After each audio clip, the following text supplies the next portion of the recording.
AU విద్యార్థుల ఆందోళనపై అసెంబ్లీలో స్పందించారు మంత్రి లోకేష్. ఏయూలో విద్యార్థికి ఫిట్స్ వచ్చి మృతి చెందాడని అన్నారు. అయితే అంబులెన్స్ ఉన్నా విద్యార్థిని కాపాడుకోలేకపోయామని, కానీ దాని వెనుక ఏదో ఉందని విద్యార్థి సంఘాలు ఆందోళన చేస్తున్నాయని చెప్పారు.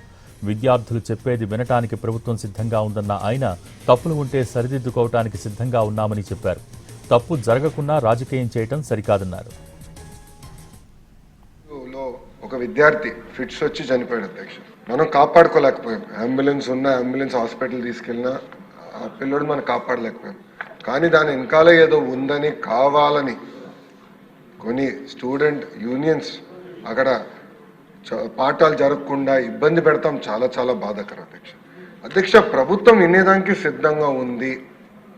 తప్పు జరిగితే సరిదిద్దుకునేదానికి కూడా మేము సిద్ధంగా ఉన్నాం. కానీ ఎక్కడైతే ఎలాంటి తప్పు జరగలేదో అక్కడ రాజకీయాలు చేస్తాం కరెక్ట్ కాదని నేను బలంగా నమ్ముతున్నా అధ్యక్ష. ఏమవుతుందంటే కొంతమంది వాళ్ళ స్వార్థం కోసం కావాలని విశ్వవిద్యాలయాల్లో ఇలాంటి కార్యక్రమాలు చేస్తాం. చాలా చాలా బాధాకరం. పెద్ద వ్యవస్థ ఉన్నప్పుడు పొరపాట్లు జరుగుతాయి. 10 నిర్ణయాల్లో 3 పొరపాట్లు జరుగుతాయి. చదువుకునే విశ్వవిద్యాలయాల్లో ఈ గొడవలు సృష్టిస్తే కరెక్ట్ కాదని మేము కూడా బలంగా నమ్ముతున్నాం. వాళ్ళకి అప్పీల్ చేస్తున్నా. లేదు వాళ్ళు మారపోతే మటుకు కఠినమైన యాక్షన్ మేమైతే తీసుకుంటాం. ఏయూలో ఒక విద్యార్థి